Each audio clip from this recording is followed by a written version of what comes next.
She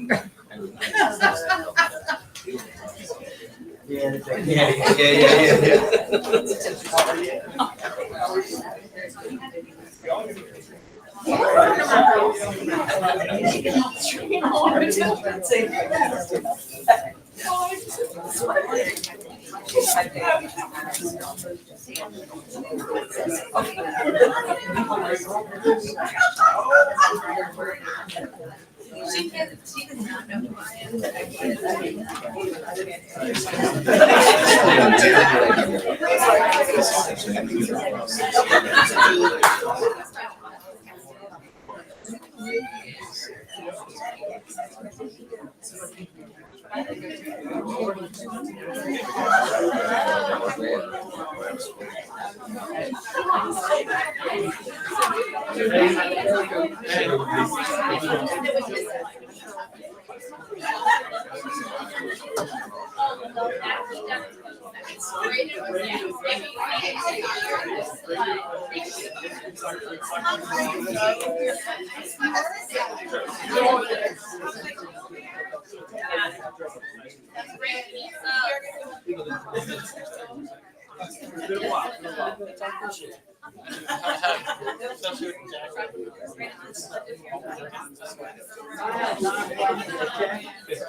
Are you taking one off that? No. Yeah, the end was there. Yeah, that's just how it's on the. Yeah. Get it straight.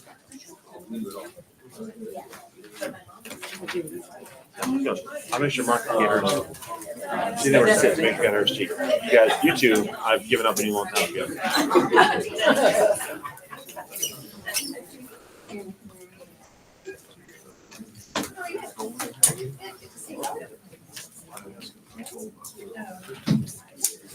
Specialized.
Call to order the regular meeting for the Colonial Heights School Board this Tuesday, September 23rd at 6:30 p.m. Dr. Cox? Here. Ms. Kachuba? Here. Ms. Walworth? Here. Ms. Woody? Here. Mr. Neese? Here. If you could please stand for the Pledge of Allegiance by Ms. Amanda Felter, and then please remain standing for a moment of silence. I pledge Allegiance to the flag of the United States of America and to the republic for which it stands, one nation, under God, indivisible, with liberty and justice for all.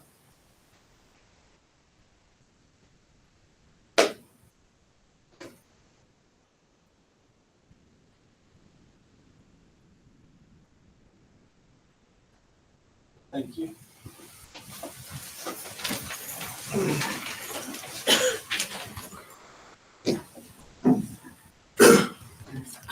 Do we have any announcements? Okay. Do I have a motion for the adoption of the agenda? So moved. Second. Dr. Cox? Yes. Ms. Kachuba? Yes. Ms. Walworth? Yes. Ms. Woody? Yes. Mr. Neese? Yes. We move on to item 7, which is delegations. At this time, we have Mr. Blake Underhill come forward and stand beside his picture here. He's our September Senior of the Month. We have a video here.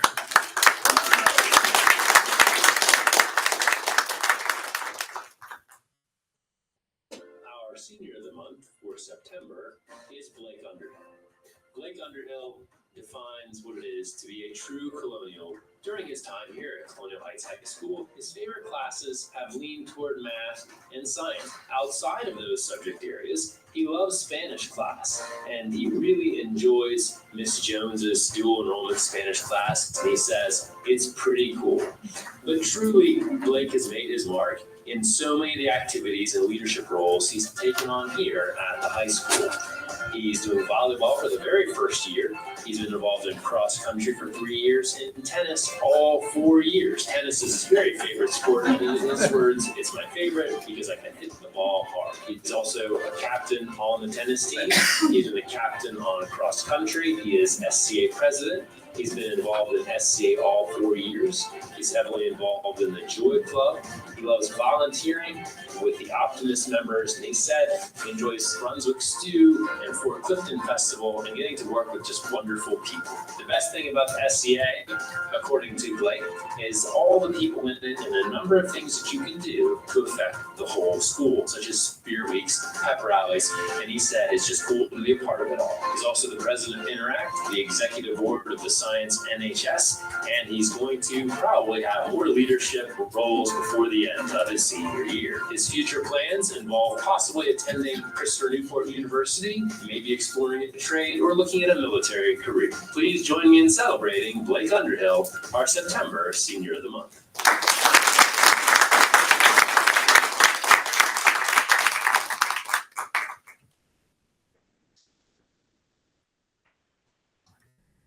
We'll get a picture and then we'll have your family come up and take a photo. So, okay. All right, can I take a quick picture? Yes. All right, 1, 2, 3. Perfect. We can have his family come up and join.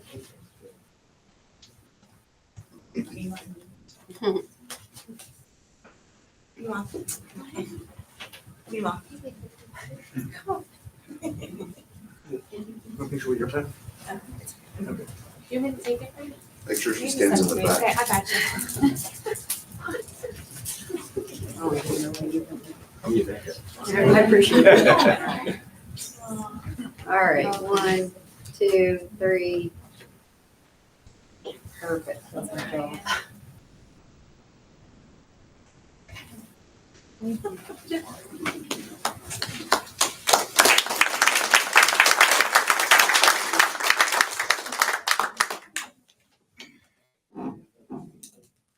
want to skip to the other one, the next elevation? Next, we'll ask Ms. Steller to come forward. She's a sponsor chair of the After Prom Committee. On behalf of the school board, we have a resolution here. We also have a $5 donation to the event. And we're happy that you guys are continuing to do this for the students of Colonial Heights. Thank you so much. We appreciate your support. No This is problem. Such an important event. Yes. Remember, as a student, and it's a great experience for our students. I Great. appreciate all the effort that goes into that. Thank you all. We greatly appreciate it. Thank you.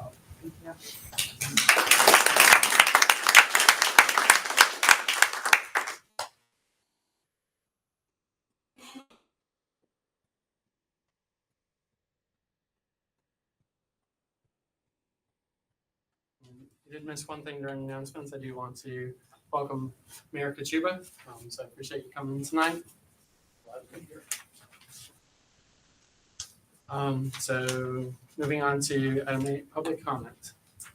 Any member of the public addressing the board shall approach the lectern, give his name and address in an audible tone of voice for the record, and address the board as a body rather than speak to any member. Unless further time is granted by the board, any member of the public shall address the board for a maximum of 5 minutes, regardless of the number of issues he desires to discuss. Yanis Rookwood Jackson. Hi, yes, at this time, I'm waiting for my esteemed colleague, Dr. Candace Lucas, to arrive. So if there is anyone else that has public comments, we would like to move towards the bottom of that list, just to give her time for to arrive. She's coming from quite a distance. Thank you. So Morgan Shinkle.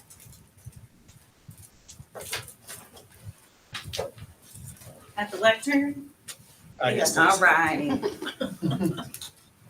Right over here.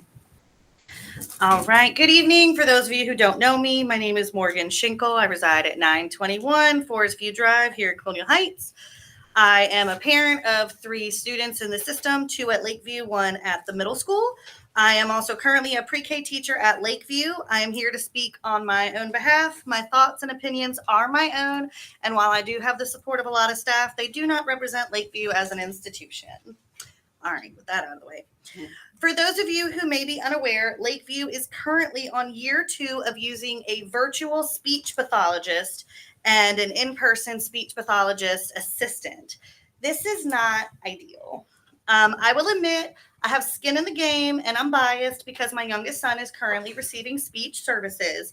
But also as a preschool teacher in this district, not having a fully licensed individual full-time in the building presents many challenges.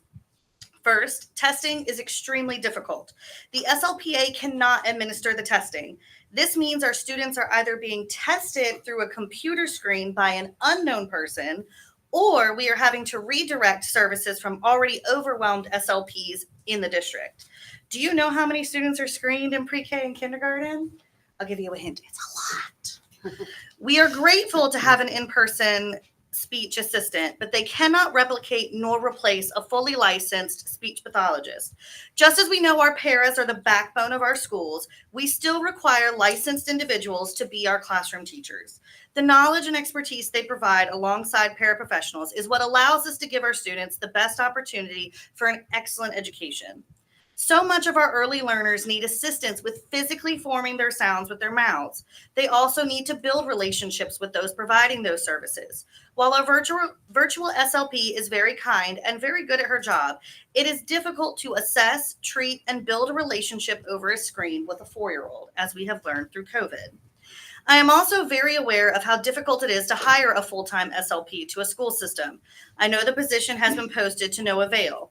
I would appreciate if the school board would consider some other options, which, like everything else these days, would cost more money. There are local organizations in the area that we can contract out their services to have an in-person in our building. We could also consider raising the pay for our speech pathologist. I'm not the finance guru to figure out that, so I will leave that up to you. Our students deserve the best. Our district is known for its academic quality and its special education services. We need to put our best foot forward for our students, starting with giving them the tools to communicate. I'll leave you with this. Good communication is the bridge between confusion and clarity. Let's hear what our children have to say clearly. Thank you and have a good night. Thank you. Cindy Bell.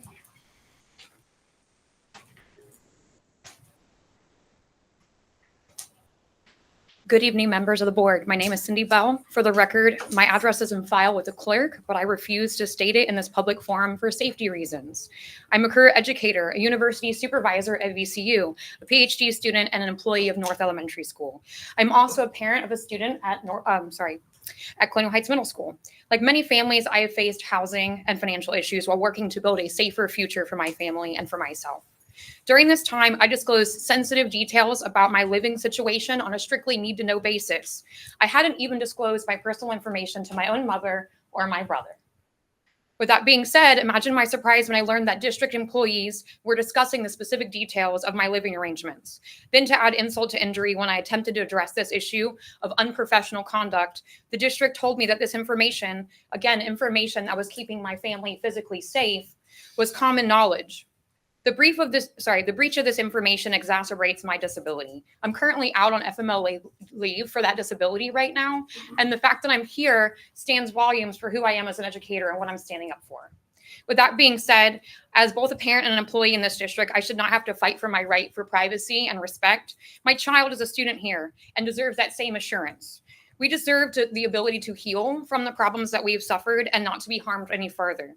The conduct that has occurred may conflict with several school board policies, including the Prohibition of Abusive Work Environments Policy GBB, which prohibits behavior that causes psychological harm or exploits a known vulnerability, and the Employee Code of Professional Ethics and Conduct Policy GBCB, which requires confidentiality, professionalism, and the preservation of dignity in relationships with parents, colleagues, and families. This is not the first time that I've personally had to stand up to this school district to fight for my rights as an employee, but it is my first time standing up for my right as a parent. With that being said, I should not have to fight a system for basic dignity as a human being or an employee. I'm still waiting for the district to confirm that step 2 of the district's grievance process and policy has been followed or will be followed. With that being said, I respect you and I ask that you honor it and respect me as well. I close with this. How could my personal information, which has not even been disclosed to my own mother, including my address, for my physical safety and well-being, be common knowledge amongst people within the district? No family should have to struggle and endure disrespect. With that being said, in today's world, when so many families are facing similar problems, what is the school district going to do to ensure that this doesn't happen to anyone else? I'm a parent, but I'm a teacher, and I know how to stand up for my rights, and no other parent should ever have to come to this school board and address this concern. With that being said, my child is a student here, and our safety and our well-being matter as well. Thank you for your time. Janice Rookwood Jackson.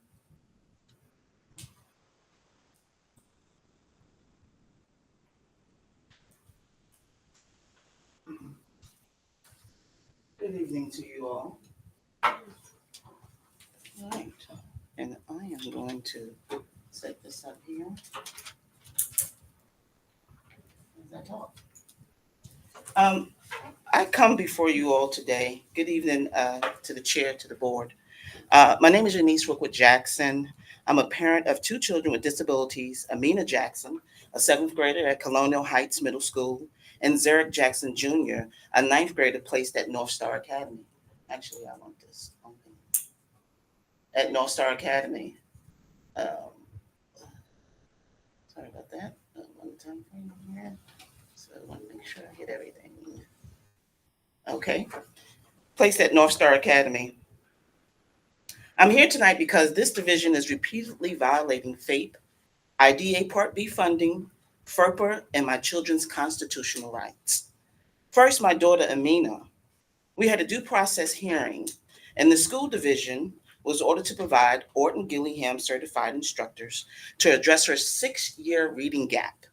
She is a 7th grader, but she reads on the 1st grade level. This is textbook denial of FAPE, yet to this day, the order has not been carried out. To make matters worse, your employed school psychologist, Michael Subcheck, has not held a valid license since 2015. An unlicensed individual cannot lawfully evaluate or guide special education services. This is not unethical. It is a direct violation under Virginia licensure law and undermines every evaluation produced. Last year, Amina was abused by her 6th grade math teacher, Amy Jarvis. Because Amina asked a question out of turn when they were lining up, she was denied permission to use the restroom and forced to sit for 90 minutes as punishment. She is a timid 12-year-old with disabilities, yet she was humiliated in class. So I want to ask the board, if your boss told you that you must sit through a 3-hour board meeting and you cannot use the restroom, would you tolerate it or would you quit? Yet your superintendent, Mr. Travis Ridley, found Ms. Jarvis did no wrong. She resigned only to avoid being subpoenaed for due process, and I have every reason to believe that she is back working here at Colonial Heights Public Schools. Second, my son, Zarek, in 2023, the division admitted that it could not educate him. Your director, Christy George, placed him at North Star Academy, where he soared. He's now a straight A student, excelling in engineering, robotics, coding, and drones. Yet when I requested a simple schedule change this year, at the beginning of the school year, only 2 weeks in, I was met with retaliation from the appointed LEA, Mr. Daniel Poolskamp, who is the lead special education teacher over at Colonial Heights Middle School. And ultimately, Zarek was unlawfully unenrolled from North Star. Do I have permission to have 2 minutes? You have 2 minutes. Okay. Unenrolled from North Star. without any notice, without PWN, and in clear violation of the IDA and Section 504. This is retaliation, misuse of the IDA Part B funding, and financial misstep with heavy consequences. Under Virginia law, this exposes the division to monetary, compensatory, and punitive damages. Hundreds of thousands of dollars has been paid to the school board attorneys to fight parents instead of educating children. Cases are now pending in circuit court and Virginia Court of Appeals, and the media is starting to take interest in my children's story. Board members, I ask you, this is bigger than one family. This is systematic.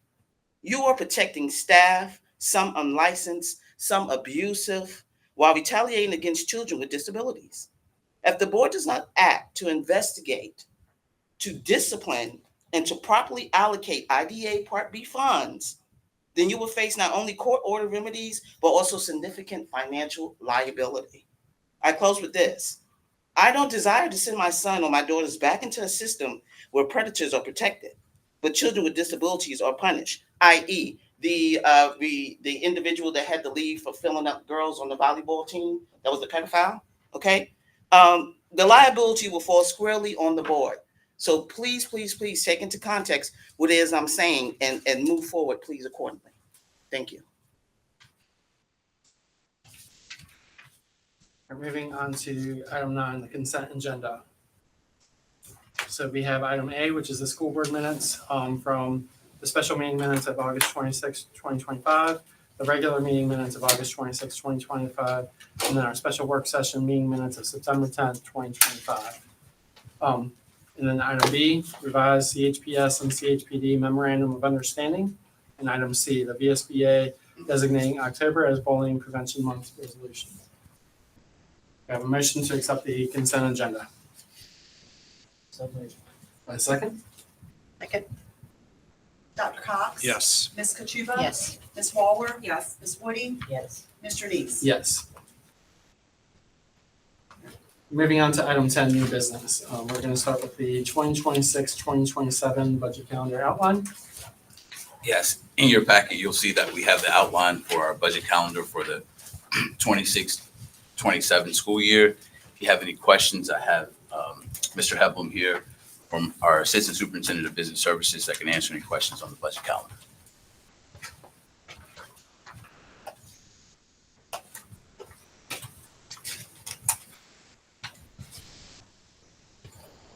Do you see any external factors that will come into play? I know we always depend on state funding. Is there anything extraordinary that we're expecting this year that will put the calendar at risk? No, not the calendar. We'll have our normal process. The one thing that was included here, Melissa Lynch put the calendar together. I'm going to give her credit for that. We did add the special sessions that the board has let us know about and has been put on the calendar. Those are on there. Okay, great.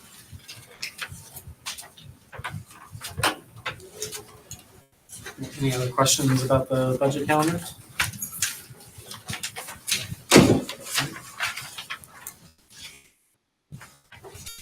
Do we need a motion to approve? Yes. Okay. Do I have a motion to approve the budget calendar for 2026-2027? So moved. Second? Dr. Cox? Yes. Ms. Kachuba? Yes. Ms. Walworth? Yes. Ms. Woody? Yes. Mr. Neese? Yes.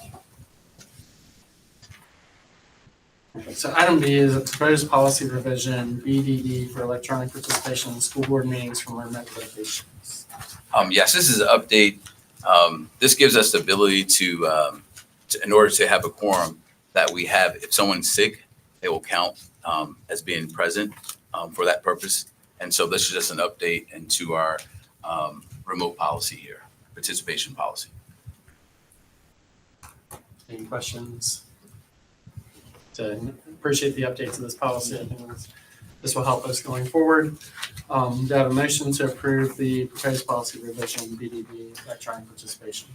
Second? Second. Dr. Cox? Yes. Ms. Kachuba? Yes. Ms. Walworth? Yes. Ms. Woody? Yes. Mr. Neese? Yes. All right. Moving on to item 11, the financial report summary. Good evening. On behalf of the finance team, we have your financial reports in the board packet. I did want to discuss just two quick items. In the CIP reserve, we did add, and I apologize, last month I was out when that came up. We added, I believe from last month, the dining and kitchen study costs into the CIP. And as well, this month, the tech center HVAC, we've had to put some fire dampers. We're gonna have to install some fire dampers into each of the classrooms. Is that right, Troy? And anyway, it's costing us about an additional $85,000. So we had some money in contingency, but we will need another additional $32,000 to complete that project. So the money that was in contingency for that was specific contingency for the project, right? Correct. Okay, Yeah, so- we always budget like a 10% contingency for additional costs. Okay, so the additional would then come from our contingency, From the product CIP. contingency. That's correct. Yeah, and I just to clarify, I think that number that's in here, the 85,000 is two separate pieces. One is the fire dampers, that the inspector said that we needed to install, and the other one was some additional steel work that had to be done when we needed to relocate the outside air units, and support those units. So there was extra cost. Luckily, we did build money into the project, but unfortunately, it has exceeded that contingency amount, so we need a little bit more to finish it up. Any other questions on the financial report? Okay, do I have a motion to approve the financial report summary for August 2025, July 2025 amended? So move. Second? Second. Dr. Cox? Yes. Ms. Kajuba? Yes. Ms. Waller? Yes. Ms. Woody? Yes. Mr. Dees? Yes. Thank you very much. Thank you. All right, so we have new items under unfinished business, so we'll move to reports, starting with the report of the Office of the Superintendent. Yes, if on your packet, you'll see our enrollment numbers. You also there can see important dates of interest that we have. We also had our first meeting with our superintendent student advisory. And so we have a great project underway, and they're excited to continue to work. And once we are getting a little bit further, we'll invite you guys in to present that to you guys as a board. Our Hall of Fame committee has had their first meeting this month, and they're hard at work to continue with the Hall of Fame nominations and those things. And we had our first board walks last week at 4 locations. And so we'll be adding those in the next coming weeks. Just one question on the enrollment numbers. I see kind of, looks like a low start for August in the middle school, but then it gets back up to what our typical numbers are. Is that just early attendance? That becomes several reasons there. You have some kids, whether it's shots coming in or other enrollment requirements. And so as we see that coming up, it's not. Okay. Thank you. Any other questions? Sorry, I always put a peppermint in my mouth and then realize I'm going to speak. My apologies. Mr. Ridley, I just wanted to thank you for the walkthrough. They were very good. Appreciate all the staff that was involved. They were very informative. It really was good to see so many people. Thank you. No problem. Moving on to Office of Business Services. Thank you. I did provide a report and some information on our 5-year capital project plan. As the board knows, we traditionally bring a draft plan to the board in November, and then take input, and then we bring back the report in January, a finalized report for the board to approve, and then we send that over to the city manager, and that gets rolled up into the citywide 5-year capital improvement plan. So in this document that I put together, there's 4 different pieces to consider as we build this 5-year capital plan for the upcoming years. The first section, I included the debt for the previous projects and the annual payments and when those payments drop off. The next section, I just showed you kind of in summary format, what is in the current 5-year capital improvement plan and what progress we have made on each of the projects that we've taken on over this year. And then I included another section that would show what potentially we should be including on next year's 5-year capital improvement plan. And finally, there's a section, we had the study done by an A&E firm on facility assessment study. So those things are kind of a little further beyond the 5-year plan we're putting together now, but just something to think about. And there's time frame for some renovations and improvements at the middle school and high school will be in the 5 to 10 year range up to the 20-year range. So it's a little bit beyond this report, but there potentially could be some things that we want to start planning for and putting into our reserve. We have a lot of work to do on what their recommendations are. We're not exactly sure that everything that's been recommended will need to be done at the time it comes around, but it's just something for us to be aware of and work through as we put together our 5-year plan. So if you have any specific projects beyond what's listed here, we'd love to have that input early so we can include that in your draft plan in November for you to review. Also, if we can have some guidance on the level of the high school cafeteria project. We have some price ranges in there. And we'd love to know what the board is thinking about what you would want on this 5-year plan that would go to the city. So we're glad to answer any questions about what I've included here. Is it all right if we do our work session to come up with what we want from high school cafeteria? Absolutely, yeah. Great. Any questions?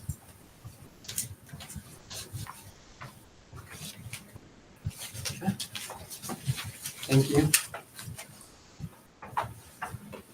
All right, Office of Instructional Services.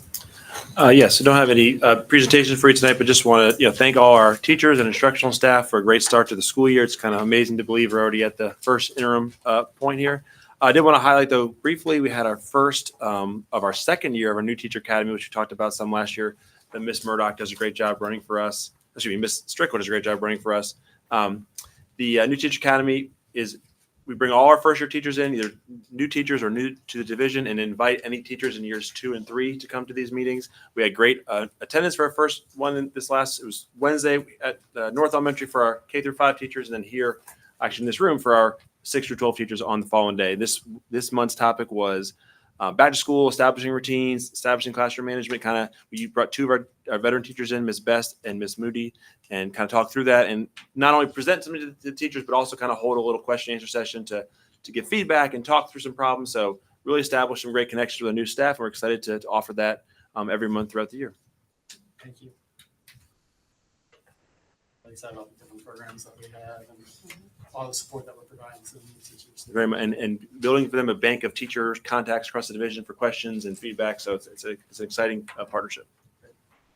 Any questions for? I have one question, Dr. Newman. Is there any training for like trauma-informed care in the training program for onboarding? Yes. So, well, we offer the mental health first aid is through the grant through the health department, through the Office of Support Services. So some teachers can take advantage of that. But we've actually been talking about different ways to kind of help bring in some of those. Some of the mental health supports also for our teachers and staff and bring that into it. So I know just this week, our Office of Support Services was meeting with teachers at every different school, talking about pieces like that and IEPs, all those kind of factors. So we like to bring all those pieces into our teachers as best we can.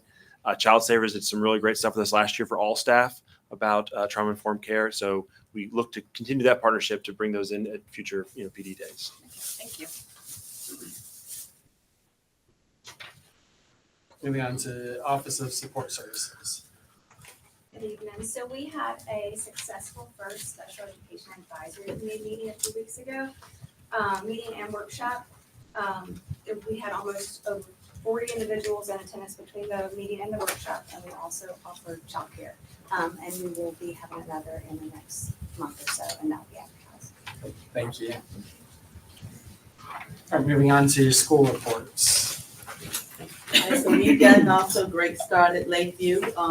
Grades 1 through 5 are finishing up their BALS testing. Girls on the Run got started today. And then on Thursday, 4th graders are going to Jamestown. 2nd graders are going swimming. So So we are, as you can see, we're really busy in our country. Now, I also have Dr. Llewellyn's report from North that I'm just gonna read. So she said, North is rolling along with a strong start to the school. We will host our first Cosmic Cafe where 3 students from each class in the grade level are randomly selected to enjoy a special lunch with Dr. Llewellyn each week as a fun way to build connections and celebrate students. And next week, they will host their very first Unity Day breakfast for House Altruism. And those are our kindergartners and new students who have now been sorted into houses, and the rates for points are heating up. Thank you. There's the nation. Last Friday, we celebrated the House of Kula. We were able to have about 350, maybe 360 Tiger families in. We served them pancakes, we served them bacon, and Hardee's was our sponsor on last week. So we had biscuits, breakfast biscuits from Hardee's. This week on Friday, we have our election process for our SCA, which is always an important time as we go through our election process. And then next week, our STEAM night, our annual STEAM night, will be back. Last year, we eclipsed about 675 Tigers and their families. We're hoping for 700 this year. Our PTO sponsors the meals, and we partner with Patient First to assist us in paying for it as well. But it's a great event. Dinner is served at 5:30 if you want to come out, and all the STEAM activities will begin at 6. All right, at the middle school, we have also started Girls on the Run. We're very excited. We're 2 weeks in and the group is growing. So we're very excited to have that program at the middle school. I even agreed to do the 5K with them. I said, as long as I have to run the whole thing, we got it. I want to thank Transportation for providing an activity bus for us again this year. It really allows for students to participate in after-school events and eliminates transportation being a barrier to them being involved. So I always appreciate that. Our PTO is providing an amazing lunch tomorrow for our staff as a month end pick me up. Everybody has been great and dropped off stuff all day, and our staff are already really appreciative and looking forward to it. And if you didn't catch the Progress Index last weekend, I want to give a shout out to Mr. Rickpath. He applied for a chef grant last year, so anyone who's involved with the Clinton Heights Education Foundation used it to install a free little art gallery, and the Progress Index did a really great positive read. It was in the paper last weekend, so take a look. Awesome, thank you. Anything for committee? So moving on to student representative. All right. Good evening, everybody. First of all, next week, big, exciting homecoming spirit week. And then on Saturday, we have the homecoming dance. A big week. Can I ask them a question? Do y'all want to hear the days? Yes. Okay. Monday, we have students dressed like teachers and teachers dressed like students. Tuesday, we have Twin Day. Wednesday, we have Wild West versus West Coast Day. Thursday, we have Heroes, which are upperclassmen, versus Villains, the underclassmen. And then Friday, it's always Colonial Spirit Day, red, white, or red and blue, Yep. As Mr. Ridley said, the Student Advisory Board had our first meeting, and we're working on boosting involvement in the school. I don't know if y'all want to hear this, but I'm a part of SOTA, which you go to elementary school and you teach lessons to the 4th graders. And we are having our first visit very, very, very soon. So that's exciting. And we just elected class officers like president, all that. And if the clubs are also doing that, if they haven't already. So, yep, that's pretty much all. Thank you. Very nice. Always excited to see the SOTA program continuing. And my 4th grader is very excited for Yes, that. I loved it. It was so cool. All right, moving on, any board member comments? I'd just like to say to Mr. Ridpath, thank you for the initiative.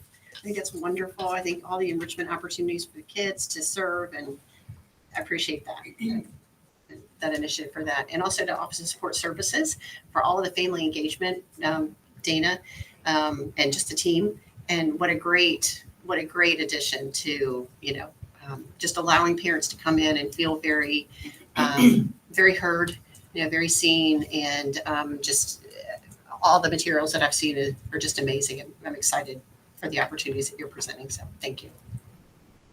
I participated in the boardwalks last week. On Wednesday, we went to the high school, Dr. Cox and I. So I wanted to thank Mr. James and his staff at Tussing for the welcome. And we just walked through and went into some classrooms we didn't disrupt, but it was just good to be in the school and get the feel of being in a school. And I don't think I'm as comfortable anywhere except in an elementary school. So then we hopped over to the high school and we walked through the high school, and just was really good to see everybody engaged, and the school just looks fabulous. Tussing also looked fabulous. But it was nice to visit, and everybody was welcoming and just appreciated the walkthrough. And then we visited, we here, yes, this is part of the high school, but yes, we came over here and saw a lot of new CTE things that are being implemented, some new furniture in the cosmetology lab, I guess you'd say, that is very professional looking. And we went into automotive. It was just really great to see everybody so involved and students engaged. And then we went to Technology South, and that's where the director of tech stays or lives and does her work, and then a few others that are there. They've split the staff, so the instructional technology people are down on the south end, and then on the north end, and we did visit them. They're here, so we saw a lot. So I appreciate you taking us. It took some time, but it was really a good experience. I just want to close with thank you to all the staff. I feel like we've had a very successful start of the school year. It's going fast, and even if you might not feel it, but I know a lot of work has gone into it, and I feel like we're being very successful in moving our students forward. So thank you all. So all of the above, but I also just wanted to mention after prom again. So nice to be able to be on the board that makes that donation, and the great work that goes into that. I think that's one of the truly great things that Colonial Heights has done for so many years. So thanks for all the current people that are a part of that. That's a great tradition to continue, and just so great for our students. So thank you. You have a motion for adjournment. So moved. A second? All in favor? All right, thank you all.